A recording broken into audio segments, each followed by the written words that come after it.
ঘুগনি আমরা বাড়িতে কম বেশি অনেকেই বানাই, তবে আমি আজকে কিভাবে বানিয়েছি এইভাবেও আপনারা একবার ট্রাই করতে পারেন। প্রথমেই কড়াইতে কিছুটা সর্ষের তেল গরম করে নিয়েছি। এবারে ফোড়নে দিয়ে দিয়েছি দারচিনি, এলাচ আর লবঙ্গ আর কিছুটা গোটা জিরে। এবারে দিয়ে দিয়েছি পেঁয়াজ কুচি। পেঁয়াজ একটু ভাজা ভাজা হয়ে এলে দিয়ে দিলাম আদা, রসুন আর কাঁচা লঙ্কার পেস্ট। দিয়ে দিলাম কিছুটা লঙ্কা গুঁড়ো, পরিমাণ মতন একটু হলুদ গুঁড়ো আর স্বাদ মতো লবণ। এবার মশলা আমি খুব ভালো করে কষিয়ে নেব যতক্ষণ না পর্যন্ত আদা রসুনের কাঁচা গন্ধ চলে যায়।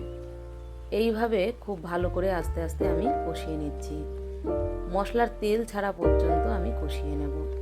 দেখুন মশলায় মোটামুটি তেল ছেড়ে দিয়েছে।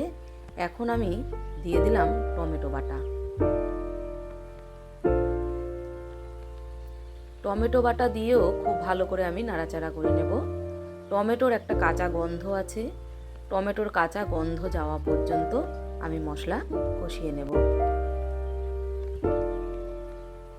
টমেটোর কাঁচা গন্ধ চলে গেছে আর মশলায়ও তেল ছেড়ে দিয়েছে।